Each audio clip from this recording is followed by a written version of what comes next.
Jadi kalau kita merujuk khususnya di Indonesia, jadi kan itu ada beberapa perbedaan pendapat. Saya tadi flashback ke belakang, ada satu kelompok membanggakan kelompoknya dia gitu misalkan, sementara mengecehkan kelompok yang lain. Kira-kira kalau ditarik benang merahnya, apa yang membuat semua kelompok itu bersatu di mananya kira-kira? Di perkara apa kira-kira mereka bisa bersatu misalkan? Ya sebetulnya sih mereka bersatu mungkin di dalam hal yang qat'i ya, yang tidak bisa ditawar-tawar, mengenai haramnya khamar ya, mengenai haramnya daging babi pasti sepakat semua karena itu qat'i ya, karena itu qat'i. Tapi manakala tidak qat'i, sifatnya dhonni, dhonnud dalil, dhonnud dilalah, persoalan hukumnya juga dhon, dan dilalahnya juga nanti hasil istijahadnya juga dhon. Ya kita tidak bisa memaksakan bahwa pendapat kita lah yang paling benar, karena itu sifatnya dhon, gitu kan. Baru hanya sangkaan gitu kan, oh dengan sangkaan atau persepsi bahwa kita lah yang paling benar, itu kan baru itu. Dan makanya di dalam makom ijtihad itu kan ada para ulama mujtahid mengatakan kalau saja kebetulan ijtihadnya benar, maka dia akan dapat 2 pahala, 1 pahala ijtihadnya, 1 pahala benarnya. Kalaupun salah, dia akan tetap mendapat pahala 1 di dalam ijtihad itu. Karena apa? Dia telah berusaha untuk mengistinbat atau mencari hukum yang memang harus disampaikan kepada umat. Kalau berbicara Islam Nusantara itu ijtihad. Saya kalau berbicara Islam ya dikait-kaitkan dengan Nusantara, agak riskan juga, gitu ya? Kan? Karena Islam itu tadi kan Islam di dalam pengertian saya cuma 1. Al-Islam yalu wala yu'lale, gitu kan? Terus ada ayat yang mengatakan al-yauma akmaltu lakum dinakum wa atmamtu alaikum ni'mati wa raditu lakumul Islam madina. Coba, yang saya kenal dan saya pahami sampai saat Islam cuma 1. Kalaupun ada perbedaan-perbedaan pendapat itu di bidang yang tadi itu yang tidak ada dalam qat'innya dalam Al-Qur'an. Nah, ketika berbicara Islam Nusantara, mau ada yang mana lagi nih? Kok Islam bisa bermacam-macam gitu kan? Mungkin ya yang lebih cocok sih istilahnya fikih Nusantara lah. Fikih Nusantara bukan Islam Nusantara gitu kan? Karena kalau Islam Nusantara ada cenderung dari apa? Dari kata-katanya ini seolah-olah ingin menyaingi Allah dan Rasul gitu kan. Jadi kan Islam itu sudah diaturan yang ditetapkan oleh Allah gitu kan. Ya gitu kan? lebih cocok namanya fikih Nusantara. Fikih Nusantara kalau menurut saya lebih, karena fikih itu kan bisa bermacam-macam. Di kita juga ada fikih Maliki, fikih Hambali, fikih apa? Fikih Syafi'i, fikih Hanafi. Ya itu kan sudah berbeda memang. Kalau gitu tujuannya kan untuk menjaga Islam sendiri itu dijaga oleh Nusantara misalkan. Atau Islam dijaga di Nusantara. Islam dijaga di Nusantara. Jadi gimana ya? Gimana kalimatnya? Misalnya, jadi kalau kita tanya, kenapa ada Islam Nusantara? Ya. Tujuannya untuk menjaga Islam di Nusantara. Menjaga Islam yang ada di Nusantara. Di Nusantara. Nah saya tanya, bukan menjaga lagi dulu para waliullah datang ke Nusantara ini. Sebelum ada organisasi tertentu, mereka menjaga, malah lebih menyebarkan Islam yang tadinya tidak mengenal Islam malah jadi mengenal Islam. Betul. Jadi setback gitu istilahnya gitu kan. Jadi setback gitu kan. Mereka lebih mengenal Islam dengan dakwah-dakwah para waliullah, wali songo itu ya, yang mereka bil hikmah wal mau'izatil hasanah wajadilhum billati ahsan, sehingga di Nusantara ini yang mayoritas pada waktu itu masih animisme, dinamisme, Hindu kan. Sebagian malah mereka masuk Islam karena memang kehebatan dakwah mereka para waliullah itu dengan bil hikmah wal mau'izatil hasanah, sehingga yang tadinya belum Islam menjadi Islam. Kalau sekarang kan jadi beda. Yang sudah Islam dikafir-kafirkan. Kan jadi beda, jadi setback gitu kan. Karena perbedaan pendapat ya. Jadi setback dong. Betul. Kalau dulu kan bagaimana orang caranya supaya masuk Islam oleh para waliullah. Kalau sekarang yang sudah Islam dikafir-kafirkan, dibidah-bidahkan. Ini tuh yang setback. Apapun namanya, saya bilang nggak usahlah jadi istilah Islam Nusantara, karena cenderung ini akan menjadikan polemik yang berkepanjangan, yang hanya akan memecah belah umat Islam itu sendiri. Yang kita akhirnya keluar dari tuntunan ayat Al-Imran ayat 102 itu. Wa'tasimu bihablillahi jami'au wa la tafarraqu wadhkuru nikmatallahi 'alaikum id kuntum a'daan. Ingatlah nikmat Allah yang telah diberikan oleh Allah kepadamu. Id kuntum a'daan, pada waktu itu kalian saling berperang, bermusuhan. Kaum Aus, kaum Hadraj bermusuhan.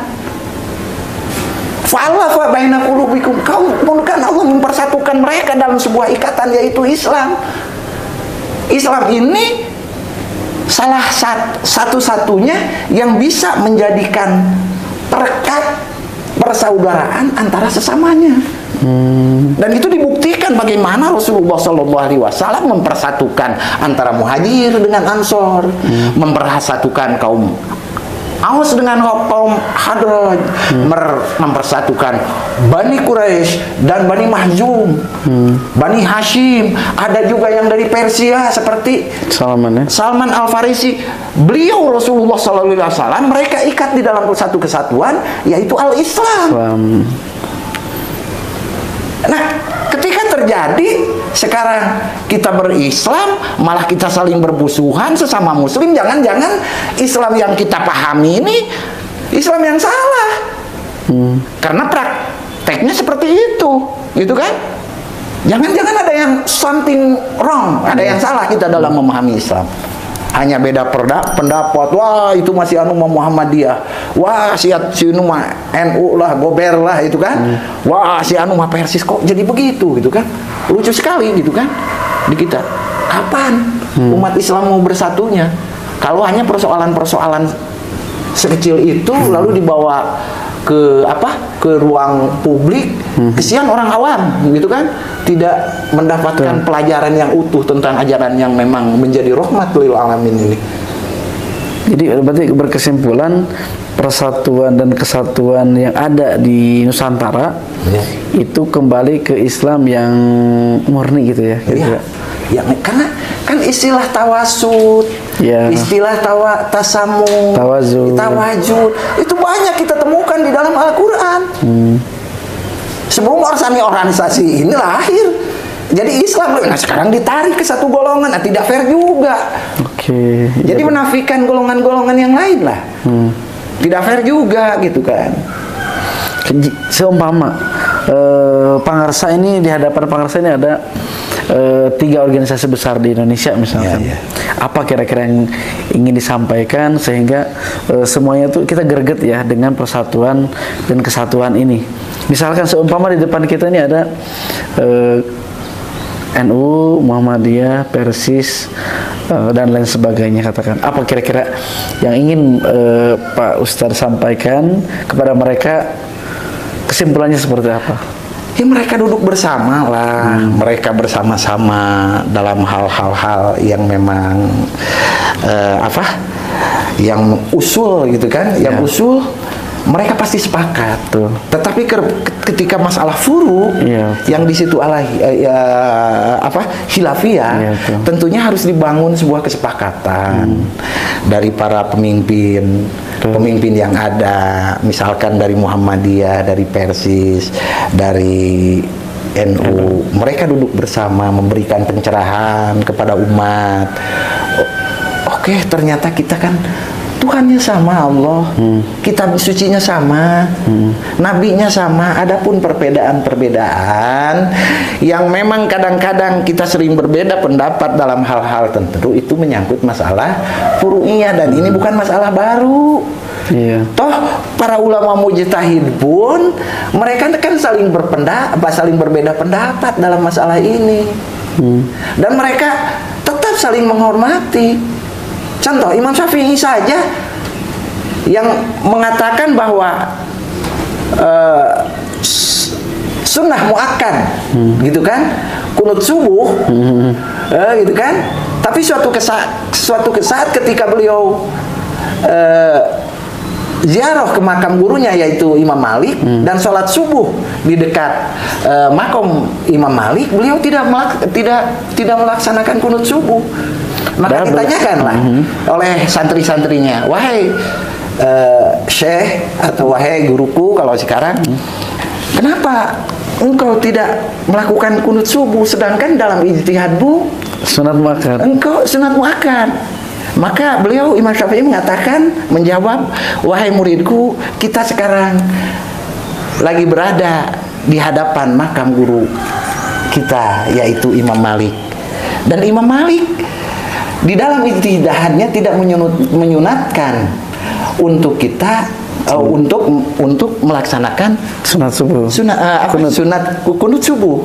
Maka demi menghormati beliau, karena ini dekat makam beliau, saya tidak melaksanakan itu.